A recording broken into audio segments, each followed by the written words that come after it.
Perdí mi esfero negro, eso a ustedes no les importa, pero me da una excusa para empezar esta nueva emisión de En órbita, en donde estamos en Cartagena, estamos pescando personajes importantes de la cultura para entrevistarlos acá, y esta vez nos encontramos con Piedad Bonet, que ha accedido a darnos una entrevista. Piedad, bienvenida a En órbita. Muchas gracias, Santiago. Piedad, cuéntenos una cosa. Bueno, vamos a empezar hablando sobre generalidades. Lo primero es, ¿qué prefiere usted hacer? ¿Prefiere escribir novela? ¿Prefiere escribir poesía? ¿Prefiere escribir teatro? ¿Prefiere escribir columnas? ¿Qué le gusta más? A mí me gusta todo, Santiago. Cada vez que un proyecto de eso se me presenta, yo me apasiono completamente con él y me parece que es lo que en ese momento debo estar haciendo y que estoy gozando mucho. Tal vez el teatro es lo que menos me gusta escribir. Las columnas me obsesionan, las columnas me entusiasman. Estoy muy feliz de columnista. Pero lo más esencial y digamos lo que de alguna manera como que me brota, pero también no quiere decir que no sea difícil, es la poesía. La poesía es... la poesía creo que es de todas, es como la que más misterio tiene, en la medida en que realmente no solamente es muy difícil hacerlo bien, sino que además es muy difícil decir de dónde viene. ¿Usted tiene idea de dónde salen las palabras para la poesía en general? Del cuerpo. Porque yo creo que poesía y cuerpo están muy juntos. Quiero decir que es una palabra que no reside en la cabeza, sino que de alguna manera nace de las emociones y de una percepción que no es exactamente visual. Una mirada muy honda. Y en realidad está buscando el misterio del mundo, la poesía. Y nace también de la asociación muy intuitiva. La racionalidad queda como... No desaparece, está ahí como alerta, pero no es la que está funcionando. Es como si fuera más parecida a la música que a la literatura. Sí, yo creo que sí. La poesía se parece mucho a la música. ¿Por qué la entusiasman tanto las columnas? ¿Es un asunto de compromiso, es un compromiso político que no había tenido otra fuente para aflorar, o es un compromiso con un ejercicio creativo nomás? Es político en el sentido más amplio de la palabra, pero lo que me gusta es pues, el que me den esa voz. Eso es un privilegio, yo poder hablar y opinar. Que me estén preguntando yo qué opino sobre las cosas. Y es que eso activa en mí una manera distinta de estar en el mundo, como la puede activar estar escribiendo un libro de poesía o una novela. Pero yo aquí, digamos, estoy haciendo más relaciones todo el tiempo, estoy interpretando de una manera más intensa. Entonces eso me da vida. ¿Qué puentes existen entre las narrativas de la ficción y las de la realidad? Yo me refiero, bueno, su última novela, Lo que no tiene nombre, no tiene nada de ficción, mucho de realidad, pero me refiero a que observando la forma en que se conectan los sucesos, en que funcionan los personajes del quehacer político, que es todos los días, ¿existen relaciones? Pues se dice muchas veces que la realidad supera la ficción en ese sentido. A ver, es que las relaciones son múltiples. Entonces, de observar así la realidad, pueden surgir ideas creativas, digamos, propiamente literarias, ¿sí? Pero también cuando uno está escribiendo la columna, todo el tiempo está pensando en literatura. Y porque esa es nuestra verdadera fuente de nutrición, los que somos escritores. Entonces, yo estoy haciendo asociaciones que Kafka dice, que Shakespeare dice. Muchas veces no cito, pero ellos están detrás de mí, hablando, ¿no es cierto?, a través de mis palabras. Sí. Son muchas las relaciones, de verdad. Hablemos sobre Lo que no tiene nombre. Usted vino a hacer a tener una conversación sobre el duelo en las letras. ¿Ese es un tema del que le habría gustado hablar? ¿Fue consentido o fue simplemente como, no, mira, se nos ocurrió que hablaras de esto? O sea, ¿es difícil hablar de ese proceso? A medida que tú verbalizas, y que es lo que yo llevo haciendo un año, después de haber escrito además esta obra, que es otra forma de verbalización, pues yo ya transito de manera bastante sencilla por esos temas. Se necesita coyunturas muy especiales para que de pronto me conmueva más allá de lo que me quiero conmover. Yo creo que es después de que hablo que viene lo duro.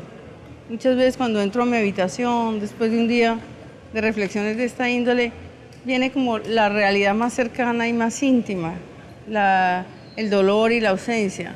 De resto, la palabra está de alguna manera encubriendo o distanciando ese dolor.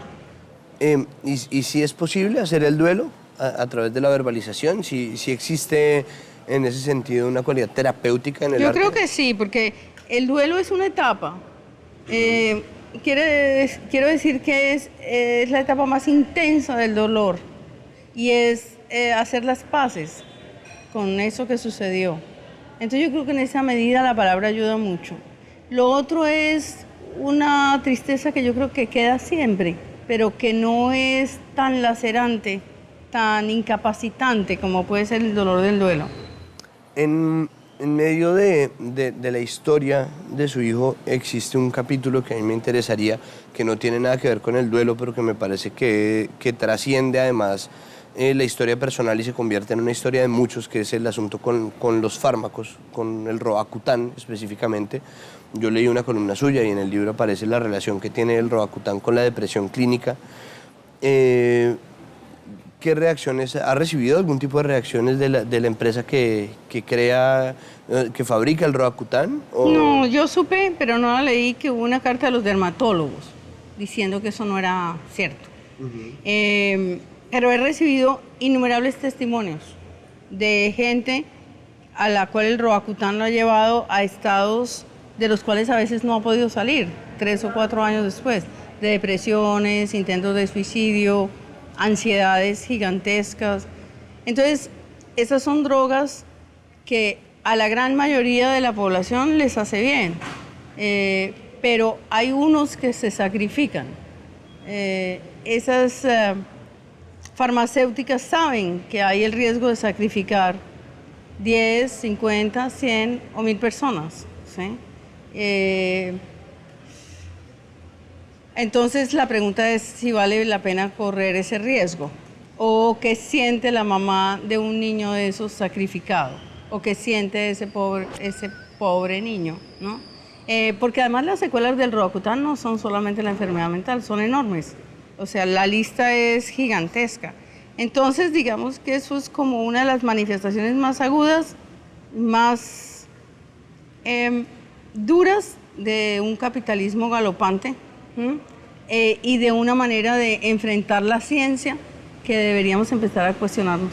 Pues que es de alguna manera irresponsable porque no tiene en cuenta el margen, pues, un margen mínimo, pero que se extiende, ¿o no? Yo creo que es un dilema ético que habría que discutir, porque no me parece que lo podamos despachar así, porque como hay mucha gente que sufre con el acné, muchos adolescentes que sufren con el acné, habría que hacerse la pregunta, que es la que yo me hago en ese libro, de ¿vale la pena entonces que unos cuantos vayan hacia la muerte o a la locura o a la depresión para que un montón de gente se salve? Yo creo que esa es una pregunta de una proporción enorme y de muy difícil respuesta.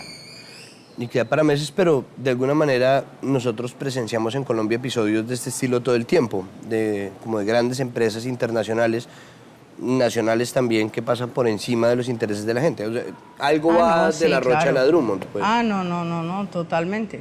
Y se acaba de mostrar lo que está pasando con las farmacéuticas. En la India los remedios valen la 10ª parte de lo que valen aquí. Hacen drogas solo para vender en los países donde hay capacidad adquisitiva.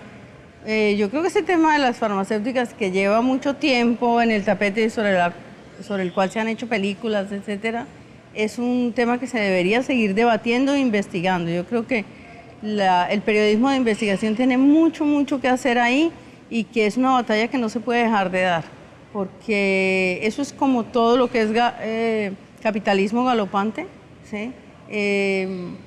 una cosa que a veces traspasa la barrera y se pierden todos los escrúpulos. Yo creo que hay mucha irresponsabilidad, sí, pero sobre todo como dureza. Sobre todo es como un encogerse de hombros frente al dolor. Como indolencia, muchos. pues. Sí, claro. ¿Será que es posible dar esas peleas en medio del capitalismo galopante? O sea, Yo creo que, por ejemplo, en estos eventos como el GEI, se dan esas peleas. Vino ayer este filósofo importante, Sandel, a hablar de lo que el dinero no puede comprar. Y nos pone ejemplos como en los Estados Unidos pagarle a los niños para que lean libros. Y los niños empiezan a leer libros cada vez más corticos para ganar más. Él tiene unos ejemplos así verdaderamente escandalosos, hasta comprar políticos, ¿no? Es decir, el dinero en su forma más nefasta. Entonces, yo creo que hay discusiones muy contemporáneas, muy importantes, y que si se dieran en el seno de las escuelas y las universidades, podríamos cambiar mentalidades y de repente que esa lucha se convirtiera en acción, que los que luego van a manejar las grandes empresas tuvieran sus límites éticos, que muchas veces no los tienen. Nunca el mal desaparecerá de la tierra, nunca la ambición, no. Y ese también es un problema que tratamos ayer aquí en el GEI, ¿sí? Pero a veces las revoluciones se hacen lentamente y secretamente. Por ejemplo, la revolución que reivindicó el mundo gay, ¿sí? O la que se da para que las mujeres tengamos un lugar igual al de los hombres. Son luchas que creo que han transformado la humanidad, que la están transformando. Y esa puede ser otra, ¿no? La de qué puede comprar el dinero y las farmacéuticas hasta dónde pueden ir en nombre de la ciencia. Y los médicos hasta dónde pueden ir, por ejemplo, experimentando con gente, drogas que no se sabe qué secuelas tienen. Esa es una de las grandes preguntas, por ejemplo. Bueno, eso de hecho me lleva a mi última pregunta, que ¿es posible a partir de estas discusiones, de estos escenarios, de las conversaciones y los debates que tienen lugar en este tipo de eventos, es posible crear o ya se está creando un entorno cultural para recibir el posconflicto en Colombia? Sí, pero de todas maneras, pues eso se da en unos ámbitos muy restringidos. Lo ideal es que eso lo multiplicaran los medios, ¿sí? Yo creo que siempre ha sido así. Los grandes debates nacen en las universidades, ¿sí? O con los especialistas, y es la prensa la que tiene el deber de transmitir lo esencial de esos debates, sin simplificar demasiado, ¿sí?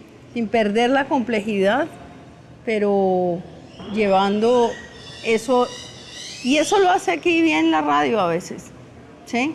Por ejemplo, o la televisión en menor medida, la prensa para una minoría, pero sí pone a pensar a la gente común y corriente, a la que está en la calle, al celador que está en la puerta oyendo radio. Yo creo que le puede formar criterio, y ahí la responsabilidad del periodismo es muy grande.